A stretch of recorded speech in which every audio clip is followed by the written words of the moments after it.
Hello, Leo, Sun, Moon Rising, and Venus signs. Kamusta kayo? Sana po ay nasa mabuti kayong kalagayan. Welcome back po sa Star Tarot. At kung bago kayo rito, welcome din po kayo. Please subscribe, like, share my videos, and leave me a comment kung nakaresonate po kayo. Thank you. So, tignan natin kung ano yung mga energies surrounding you this week. So, first card ninyo ay current energy. So your first card is Seven of Wands, which is your current energy. What to embrace? Page of Wands. Ano yung dapat ninyong iwasan? We have the Ten of Swords. Accomplishment ninyo this week would be the Fool. Wow, that's exciting.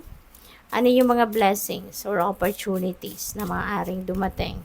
We have the Three of Swords. May kumbaga parang may healing na makakamit. So, obstacle ninyo is Queen of Pentacles. At ano yung advice sa inyo ng Spirit this week? We have the Judgment. Bottom of the deck is your theme is Queen of Swords. Ayan. So, be logical. Yun na na-pick up ko agad dito. Be logical. Be honest with yourself. Be honest with your thoughts, your feelings, your emotions, Kasi baka ang iba sa inyo dito may tendency to just pretend, no? Maybe some of you are pretending to be okay even if you're not okay. Diba? So, dito, inaanyayahan ka, maging honest ka. Kung anong totoo mo nararamdaman, put them into words. Okay? Anong laman ng inyong isipan, put them into words, express it, para malaman din ng iba. Okay? Kung ano nilalaman ng puso, ng isip ninyo. So, yung current energy ninyo is Seven of Wands, which is defensive energy. Meron kayang gustong protektahan dito. Meron kayong very feisty ang datingan ninyo sa ngayon. Siguro nabubwisit kayo, naiinis kayo towards someone. Pero wala din naman kayong ginagawa pa para labanan ito. No? Nasa ka lang, nagbabantay ka lang. You are being vigilant lang dito. Naghihintay ka lang, 'di ba, na siguro i-provoke ka at saka kagagalaw, no? Pero ngayon, no, nakahanda ka lang, no? Nakahanda kang depensahan ang sarili mo, posisyon mo sa trabaho or whatsoever na mahalaga sa iyo. Okay? So, 'yun, just stand your ground, no? Hangga't walang gumagalaw sa iyo, hangga't alam mo 'yun, na hangga't okay ka naman, no?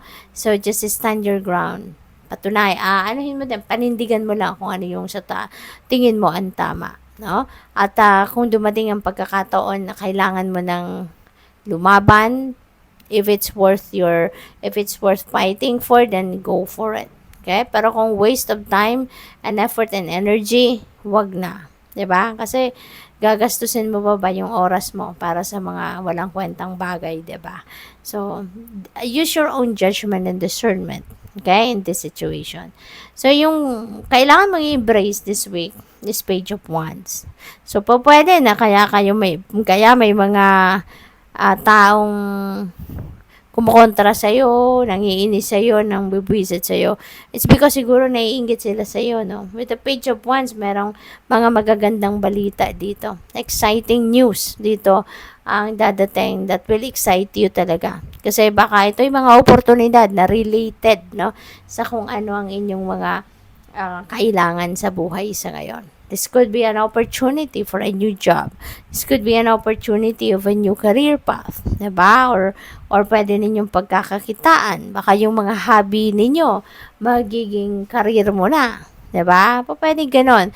Kaya magiging masayang-masaya ka. That's why siguro there are some people dito na hindi natutuwa, no, na ikaw ay natutuwa, no? Ganyan talaga kapag merong mga naiinggit, 'di ba? They can't appreciate your blessings. They can't appreciate, no, why you are happy. No, may mga ganon. Kaya tama 'yan, no, na maging mapagbatsyag ka lang, be vigilant at tignan mo, i-assess mo yung inyong sitwasyon. So, ano yung kailangan mong iwasan sa ngayon? We have the Ten of Swords. This is an ending and beginning, no? Tens represents endings and beginnings. Na-betray ka dito, no, in the past. You were betrayed in the past, you were hurt big time, napaluhod ka, tusok na tusok, no? Yung mga swords na yan, nasa likod mo nang galing. So, you were stabbed in the back, no?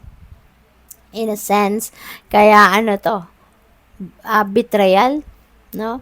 Cheating, this could be pagtatraidor sa'yo, you know, na ang nagawa ng mga taong ito sa buhay mo in the past. Kaya ano to gusto mo nang mag-move on dito no? You want to move on. You want to release yourself from this pain, no? From this misery. Yung ganon. So, ituloy mo na yon. Okay? Habang kayo ay guided no, ng universe, na ituloy mo na yung pag-move on. Kasi, baka meron ditong tendency. Kasi, na baka, at yun ang kailangan ninyong iwasan. Na baka you'd rather stay in this situation. Diba? Baka meron tendency dito na may victimhood.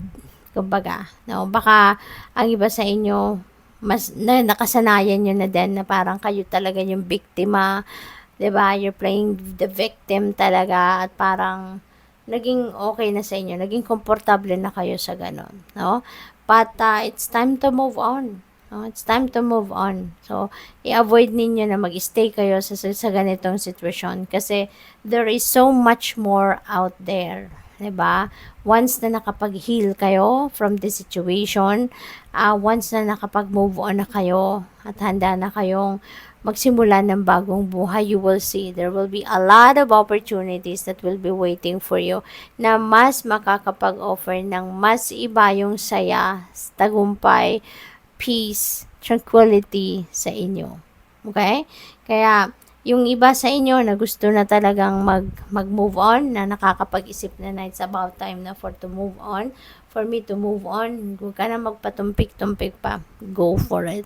At para doon sa inyo, na medyo may tendency na umag-urong sulong, mag-iisip na mag-move on na, pero pag nandun na umaatras, nagkakaroon ng cold feet, no? So, sana ituloy nyo na lang ang pag-move on kasi there's so much joy and happiness out there, no?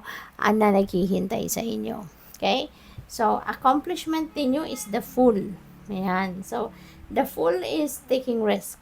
You know, you are going to be taking risk. You're going to take a chance. Lalabas na kayo dito sa inyong comfort zone. Okay? Lalabas na kayo. At kayo ay magsisimula na ng bagong chapter sa buhay mo. Something, no, maglalakas ka ng loob at papasukin mo something that you've never been to, something that you've never done before. Ito na yung time, no, na handa ka ng sumubok talaga ng mga bagong avenues. Time na ito na maglalakas ng loob ka na sige na nga, 'di ba? Kunin ko na yung oportunidad na to. Kahit hindi ako sigurado dito, hindi ko alam ang mangyayari sa akin dito. Ano na lang, gagawin ko na to, 'di ba? Yung gano'n. So congrats. So ano yung blessings and opportunities, no, that might come your way? We have the Three of Swords. So dito sa Three of Swords, parang nag-heal na kayo, no?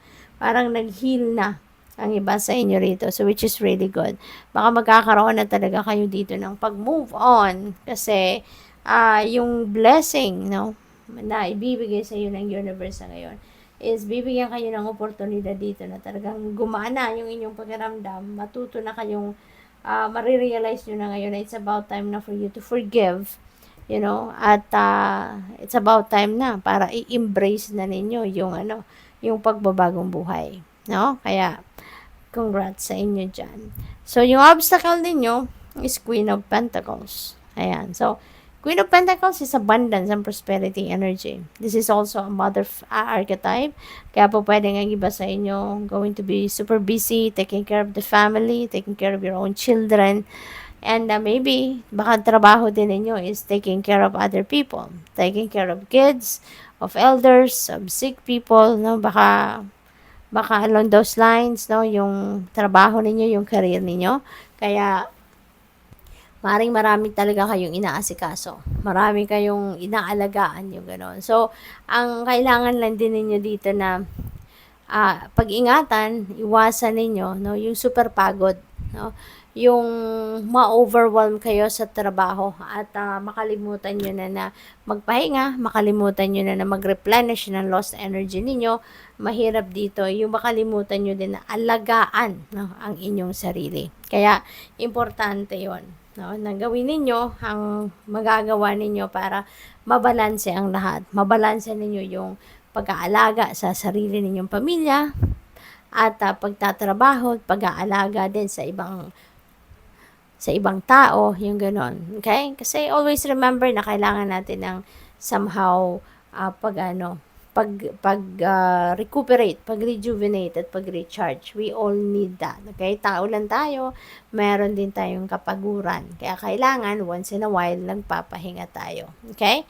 So, yung advice sa inyo is judgment. Ayan. So, there is a rebirth dito. There is a rebirth, there is a transformation, there is a new beginning dito na po pwedeng mangyari sa buhay mo. Malaki ang maaaring magbabago dito.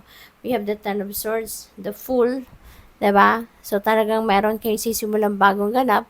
Then, for sure, kapag meron kayong sisimulan, ibig sabihin, meron kayong isinara, meron kayong itinabi muna, and you are going to focus on what is nandiyan sa ngayon, no? So there is also going to be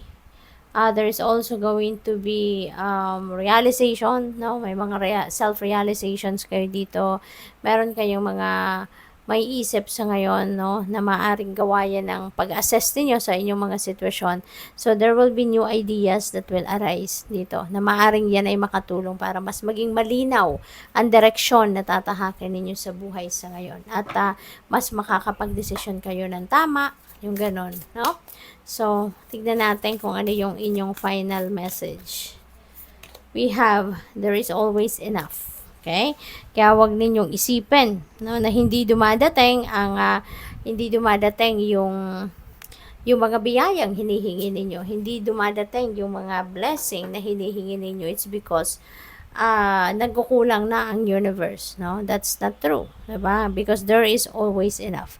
There is always something for everyone, diba? Lahat tayo, we all deserve the abundance of the universe. Kaya lang, kanya-kanya lang tayong timing, 'di ba? Kung kailan natin ito i-claim, 'di ba? Kung kailan ito ibibigay sa atin, okay?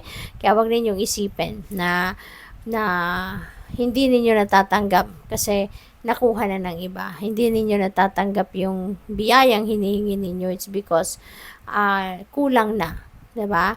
So, don't think like that because ang reminder sa inyo ng universe ngayon is there's always enough for everyone. Alright? Dadating at dadating din ang pagkakataon na makukuha mo din kung ano ang para sa iyo. Okay? You just need to be patient and you also need to persevere, you know, para makita rin ng universe na ikaw ay nagsisikap, na ikaw ay deserving. No? So, good luck. Thank you for watching. Love and light. Namaste.